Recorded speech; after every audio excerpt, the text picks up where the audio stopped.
Break के बाद आपका स्वागत है। आप देख रहे हैं सुदर्शन विशेष और हम आज बात कर रहे हैं मील ने घोला जहर, यानी कि जिस तरीके से बजाज शुगर फैक्ट्री चलाई जा रही है मुजफ्फरनगर के अंदर, वहां पर किस तरीके से परेशानियों का ये सबब बनी हुई है। आम आदमी का जीना मुहाल इस वक्त हो रखा है। इस पे लगातार हम चर्चा कर रहे हैं। हमारे साथ हमारे तीनों मेहमान बने हुए हैं। सत्यपाल जी, आपके पास आ जाता हूं। ब्रेक पे जाने से पहले समय नहीं मिल पाया। आपने तमाम चीज़ों को आरटीआई के माध्यम से निकाला, लोगों के सामने रखा। क्या कुछ मूल उसकी जो समस्याएं हैं और क्या ऐसे मानक हैं जिनका अनुपालन नहीं किया गया, आपसे समझना चाहूँगा। धन्यवाद। हमें जो आरटीआई से इंफॉर्मेशन मिली उसके बाद इसको पढ़ने से जो है एक ग्राउंड लेवल पे पता लगा कुछ चीज़ें ऐसी हैं कि जैसे मिल के चारों तरफ इन्हें 20 मीटर चौड़ी ग्रीन बेल्ट बनानी चाहिए, जो उन्होंने क्लियरली मेंशन किया है। स्टेट हाईवे के सेंटर से चिमनी की दूरी 500 मीटर होनी चाहिए, जो कि इस समय नहीं है जी। इस डायरेक्शन में बाग होने की वजह से उन्होंने लिखा कि ग्रीन बेल्ट की चौड़ाई ज़्यादा होनी चाहिए, जो कि नहीं बनाई गई। वहाँ पर सिर्फ एडमिनिस्ट्रेटिव ब्लॉक बनाया गया है। इस तरह से अगर ये नॉर्म्स पूरे किए जाते जो कि पोल्यूशन विभाग ने ही दिए हैं, उन्हीं का अनुपालन किया जाता, तो शायद हमारे बाग को क्षति होने से बचाया जा सकता था। जी। यदि हमें ये इन्फॉर्मेशन मालूम ना होती तो हम किसी भी तरह आपके माध्यम के न आ पाते, ने हम अपनी बात कहकर अपने आप को संतुष्ट कर पाते।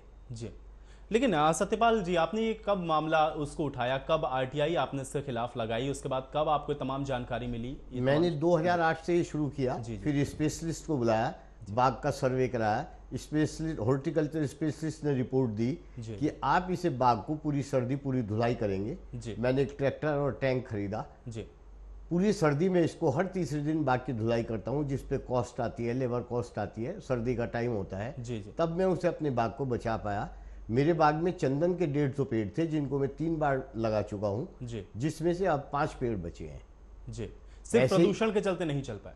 प्रदूषण के चलते नहीं चल पाए। ऐसे ही टिम्बर प्लांट्स के पेड़ हैं, वो भी काफी डैमेज हो गए हैं। और आम और लीची तो कंटिन्यूस डैमेज हो ही रही है। जी।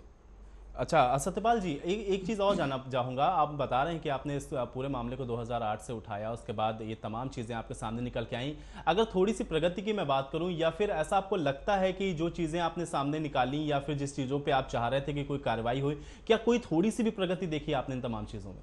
नहीं, कोई प्रगति नहीं देखी। फिर हम माननीय उच्च न्यायालय इलाहाबाद में ने एक रिट डाली 2010 में, जिसकी कि हम, क्योंकि हम ग्रामीण क्षेत्र से आते हैं, इतना फॉलोअप हम नहीं कर पाते इलाहाबाद जाने का। जी।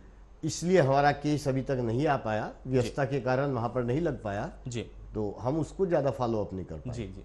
अच्छा देशपाल जी, आपसे भी मैं एक चीज़ जानना चाहूँगा। आप जो सरपंच हैं उस गांव के, और किस तरीके की समस्याएं हैं? जैसे आप बता रहे थे बीमारियां हो जाती हैं लोगों को, या फिर और जो तमाम तरीके की समस्याएं हैं, जिसमें आपने बताया कि उड़ती हुई राख आंखों में पड़ती है, एक्सीडेंट हो जाते हैं, ये जो तमाम समस्याएं हैं, सो आपने किस लेवल तक उठाया, कहाँ तक आप इन तमाम चीज़ों को लेके गए, उसके बाद आपको कैसा रिस्पॉन्स मिला, थोड़ा आपसे समझना चाहूँगा। ये उठाने के लिए तो जब विधायक जी ने बता दिया कि इन्होंने जब विधानसभा में उठा दिया, वहाँ से कोई रेस्पॉन्स नहीं मिला। जी।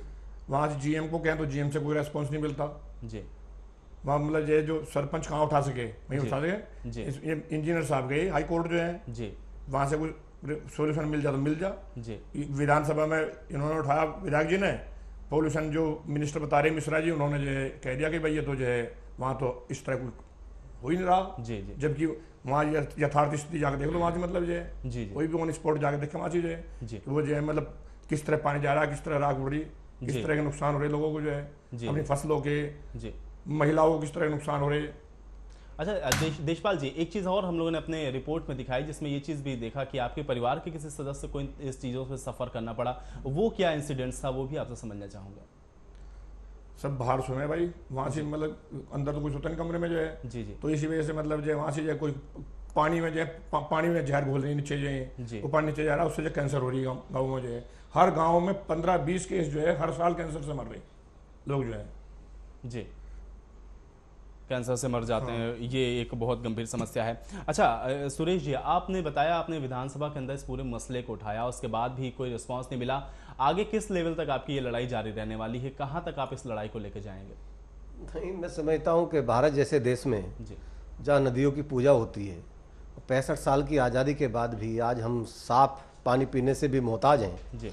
और कहीं ना कहीं अभी मैं पढ़ रहा था कि आरटीआई से जो जानकारी मिली है उसमें ये भी मेंशन हुआ है कि जो मिल की जिम्मेदारी है, ये भी नैतिक जिम्मेदारी है कि आसपास के ग्रामीण क्षेत्रों में उनके द्वारा हैंडपंप लगाए जाए, स्वच्छ जल लोगों को उपलब्ध कराया जाए। अब आप स्वच्छ जल उपलब्ध कराने की बात तो छोड़ दो, बल्कि अपना लगातार जहरीला पानी वो नदियों के अंदर डाल रहे हैं। जहां नदियों की पूजा होती हो, नदियों को माँ कहा जाता हो, उस देश के अंदर नदियों का पानी जहरीला हो गया है और उसमें कहीं ना कहीं किसी ना किसी स्तर पर कोई मिली भगत स्पष्ट रूप से दिखाई देती है। क्योंकि अभी आपने सुना भी है कि 20 मीटर तक की ग्रीनरी, यानी कि जो चारों ओर की बाउंड्री है उसके आसपास 20 मीटर की ग्रीनरी का मतलब केवल ये है कि जब ग्रीन पेड़ ऊंचे हो जाएंगे तो फ्लाई ऐश बाहर नहीं आएगी और 500 मीटर चिमनी होगी, हाईवे से राजमार्ग से जो दुर्घटना के कारण हैं वो कम हो जाएंगे। उसका खुले रूप से उल्लंघन हो रहा है। साल के अंदर रिन्यूअल होता है लाइसेंस का, वार्षिक रूप से रिन्यूअल होता है। प्रदूषण बोर्ड लखनऊ का है, तो हर साल वो रिन्यूअल करते किस आधार पर है? मैं तो इसी बात को लेकर के बहुत आश्चर्य में हूं कि जब उनको पता है कि मानक पूरे नहीं है, मानक पूरे न होते हुए भी मिल का वार्षिक यदि नवीनीकरण होता है तो कहीं ना कहीं पोल्यूशन बोर्ड की तो बिल्कुल सुरेश, ये समझ लिया जाए कि सत्ता की और इन मिल मालिकों की आपस में मिली भगत है, क्या इस तरीके की बातें समझ? नहीं, निश्चित रूप से मैं इस बात को आपसे कहना चाहता हूं कि मैं बिल्कुल सड़क पर इस विषय को उठाऊंगा, इस सत्र में पुनः सवाल जवाब करूंगा और इसकी जानकारी चाहूंगा कि बिना ये प्रदूषण बोर्ड की मिली भगत के मानक के विपरीत आखिर मिल चल कैसे रही है? मिल चले अच्छी बात है, लेकिन क्षेत्र के विकास के लिए भी अच्छी बात है, लेकिन वो मानक के अनुरूप चले। वो चाहे रोजगार का मामला हो, चाहे प्रदूषण का मामला हो, चाहे विषैले जल का मामला हो, तमाम मामलों में मानक के विपरीत ये मिल प्रबंधन अड़ा हुआ है। तो कहीं ना कहीं उनके दिमाग में कोई सत्ता की, कोई पैसे की, कोई उद्योग की कोई ऐसी हनक है जिस हनक के कारण वो क्षेत्र से बेपरवाह हैं, क्षेत्र के लोगों से बेपरवाह हैं। उस बेपरवाही का कारण कोई ना कोई ऊंचे रसूख हो सकते हैं। बिल्कुल। और इसमें कोई शक नहीं है सुरेश जी, क्योंकि जो कॉर्पोरेट घराने हैं किस तरीके से सरकार को चलाते हैं, किस तरीके से उनकी फंडिंग करते हैं, या हम ये कह दें कि कॉर्पोरेट घराने ही पूरी सरकार को रन करते हैं, इसमें भी गलती नहीं है। अच्छा सत्यपाल जी, एक चीज और जानना चाहूंगा आपसे, ये जो तमाम चीजें हैं या जो तमाम पैरामीटर्स हैं जिसको आपने आरटीआई के हवाले से भी बाहर निकाला कि ये मानक होने चाहिए, इन मानकों का अनुपालन करना चाहिए, ये हमने नहीं, पर्यावरण मंत्रालय ने तमाम चीजों को बना रखा है।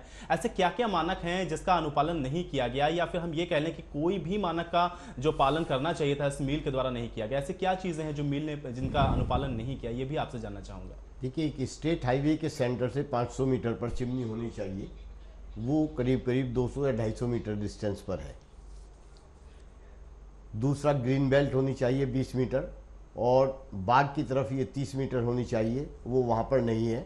वहाँ पर एडमिनिस्ट्रेटिव ब्लॉक है, एक साइड में मंदिर बना है, बाकी लोन है जी।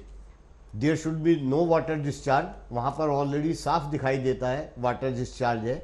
मिल के अंदर की चीज़ की जानकारी तो हम नहीं ले सकते, लेकिन जो हम बाहर से देख रहे हैं, आरटीआई के पेपर्स पढ़ रहे हैं, वही हम आपको अवगत करा रहे हैं जी। इसके अलावा इनको मिल के परिसर। चलिए सत्यपाल जी, आपको रोक रहा हूँ, इस बीच हमारे साथ फोन लाइन पे योगी आदित्यनाथ जी जुड़ गए हैं, सांसद बीजेपी, इनके और भी सीधे रुख कर लेते हैं। योगी जी, आपका स्वागत है हमारे इस कार्यक्रम में। बिल्कुल सीधे से आपसे समझना चाहूंगा, एक ऐसी समस्या है उत्तर प्रदेश के अंदर जिसको हम लोग उठा रहे हैं, बजाज शुगर फैक्ट्री मुजफ्फरनगर के अंदर है, जिसने इतना प्रदूषण फैला रखा है कि आम आदमी का जीना मुहाल है। असेंबली के अंदर तक ये तमाम चीजें उठाई गई। हमारे साथ उस क्षेत्र के विधायक जी भी मौजूद हैं, उन्होंने भी इन तमाम चीजों को उठाया, उसके बावजूद भी कार्रवाई नहीं हो रही है। क्या कुछ कहना चाहेंगे इस पर? देखिए, किसी भी उद्योग को लगाने के पहले जी पर्यावरण और वन मंत्रालय से उसका एनओसी आवश्यक होती है, और उसके लिए ये लोग ये लिख के देते हैं, उद्योग लगाने वाला ये व्यक्ति देता है कि मैं ट्रीटमेंट प्लांट लगा करके जो भी फैक्ट्री का कचरा होगा उसको मैं किसी नाले या नदी में नहीं गिराऊंगा, बल्कि उसको मैं ट्रीटमेंट कराने के बाद ही उसमें गिराऊंगा। जी जी। लेकिन दुर्भाग्य यह है कि पॉल्यूशन कंट्रोल बोर्ड यूपी का पूरी तरह भ्रष्टाचार में लिप्त है, और उसके भ्रष्ट काले कारनामों के कारण जो है पूरे उत्तर प्रदेश के अंदर जल प्रदूषण की भीषण समस्या पैदा हुई है। और उसी का परिणाम है कि जितने वेक्टर जनित बीमारियां हैं, इंसेफ्लाइटिस है, आपका डेंगू है, फाइलेरिया है, या पोलियो के जो पेशेंट आ रहे हैं, उन सब के जो वायरस पैदा हो रहे हैं, जो विषाणु जीवाणु पैदा हो रहे हैं, ये सब प्रदूषित जल से पैदा हो रहे हैं। इसलिए यह उत्तर प्रदेश सरकार की अकर्मण्यता है और पॉल्यूशन कंट्रोल बोर्ड का भ्रष्ट आचरण है, जिसके कारण जो है इन मिलों को इस प्रकार की खुली छूट दे दी गई है कि लोग अपने स्वयं के मुनाफे के लिए आम जनता के जीवन के साथ खिलवाड़ कर रहे हैं। जी जी, चलिए योगी जी, बहुत शुक्रिया हमारे साथ जुड़ने के लिए, इस तमाम एक्सपर्ट कमेंट के लिए। तो वाकई में ये जो सरकार की मिली भगत है या फिर जो कुछ भी अकर्मण्यता है उसकी उसी का नतीजा है कि आज की भी जिंदगी में हम ये कह सकते हैं कि आदमी जीने को मजबूर है और इस तरीके की समस्याओं से उसको दो चार होना पड़ता है। उसके बावजूद भी प्रशासन को जो कार्रवाई करनी चाहिए वो कार्रवाई प्रशासन नहीं करता हुआ दिख रहा है। बहुत शुक्रिया सुरेश जी हमारे साथ जुड़ने के लिए, इस तमाम समस्याओं को हमारे सामने रखने के लिए। इसके अलावा देशपाल जी आपका भी बहुत शुक्रिया और सत्यपाल गोयल जी आपका भी बहुत शुक्रिया। तो इन तमाम चीज़ों को आज हम लोगों ने यहाँ पर समझने की कोशिश की है और हमारे साथ आज वो शख्स लोग यहाँ पर मौजूद थे जो खुद उस एरिया से आते हैं या फिर उस जगह से आते हैं, उन तमाम समस्याओं को गंभीरता से वो समझते हैं, इन तमाम चीज़ों को उन्होंने अपने करीब से देखा है, इसलिए उन तमाम चीजों को हमने आपके सामने रखने की कोशिश की आज के इस पार्ट में। लेकिन अगले पार्ट में हम चर्चा करेंगे जो इसके क्या कुछ लीगल एस्पेक्ट्स हो सकते हैं, पर्यावरणविद क्या कुछ सोचते हैं इस तमाम चीजों के बारे में। अगले एपिसोड में हम इन तमाम चीजों पर चर्चा करेंगे। फिलहाल इस खास पेशकश में इतना ही। आगे की खबरों के लिए आप देखते रहिए सुदर्शन न्यूज। जय हिंद।